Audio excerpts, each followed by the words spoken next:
நம்ம வீரமணியில் ட்ரம்ஸ் வீரமணி. ஆமா, நான் சிவமணி. பேசுகிறத கேட்டுவிட்டு முதல்ல நான் சிவமணி. எதுக்க போனேன், என்னை வணக்கம் கூட சொல்லலை அவர்.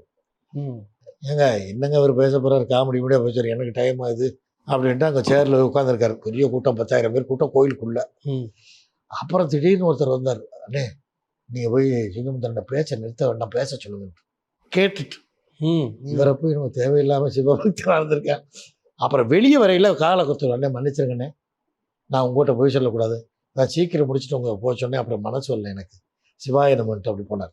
அப்படி சிவன் வந்து எப்பவுமே ஏதாவது பாவிகளுக்கு பக்தர்களுக்கு அருளை கொடுப்பார், பாவிகளுக்கு பொருளை கொடுப்பார்.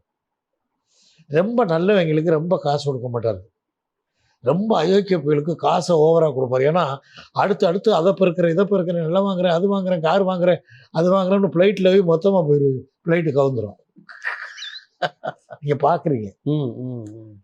அது இப்போ மொத்தமாக அயோக்கியனா சேர்த்து கொள்ளுது. 60 பேர் 100 பேர் 150 பேர். ஆக பக்தர்களுக்கு அருளை கொடுப்பான், பாவிகளுக்கு பொருளை கொடுப்பான். ஏன்னா இவன் இந்த பிறவியில் அவன் நிம்மதியாக இருக்கக்கூடாது. ஐயோ அந்த பேங்கில் போன்றான், உடம்பு சரியில்லை, இங்கே வேறு 2 லட்சம் தரணும், அங்கே ஒரு 3 லட்சம் தரணும், இதெல்லாம் என்ன ஆச்சு. ராத்திரியில் தூக்கும்போது ஒரு டப்பா விழுந்தா கூட ஐயோ நான் இல்லை திருடு நாட்டுன்னு ஓடியாந்து எட்டி பார்ப்பான், பீரோவை பார்ப்பான், எல்லாம் பூட்டி இருக்கு. இப்படி மன நிம்மதி இல்லாமல் சாகணுங்கிறதா இறைவனுடைய விருப்பம்.